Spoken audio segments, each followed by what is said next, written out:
पुण्याचा जो गुंडा आहे घायवळ त्याला परवाना हा पोलिसांनी आयुक्तांनी दिलेला नव्हता, मात्र ज्यांनी कोणी दिला असेल त्याच्यावर कारवाई गृहराज्यमंत्र्यांनी त्या पत्रावर सही आहे अशा पद्धतीचे आरोप होते. असं आहे की एक सुनावणी त्या संदर्भात गृहराज्यमंत्र्यांनी घेतली होती, पण हा परवाना दिलाच गेला नाही.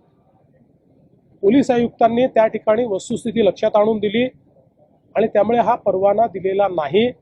परवाना दिला असता तर कदाचित मला असं वाटतं की अशा प्रकारचा आरोप हा योग्य होता, परंतु परवाना दिला गेलेला नाही.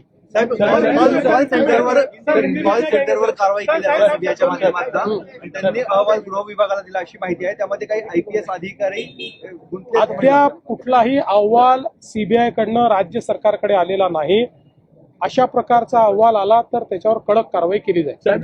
12 लाखात 10 गुंठे घ्यायचेत का, आणि तेही सेपरेट 7/12 आणि सेपरेट खरेदी खतासहित. TRS डेव्हलपर्स निर्मित TRS मधुबन पार्क फेज 33. सरकारी मोजणी 30 वर्षांचा सर्च रिपोर्ट, पेपर नोटीस आणि NOC असणारा हा क्लिअर टायटल प्रोजेक्ट. चारही बाजूंनी हायवे असणाऱ्या गावात, ते म्हणजे कुरकुम पांढरेवाडी या ठिकाणी हा प्लॉट आहे. प्लॉटला आहे 30 फुटी हा भव्य रस्ता, त्यासोबत सेपरेट तार कंपाऊंड आणि गेट आणि लाईट पाण्याची सुद्धा व्यवस्था आहे बरं का. पुढे पाडव्याच्या ऑफर साठी आजच तुमची साईट व्हिजिट या प्लॉट मध्ये बुकिंग करा.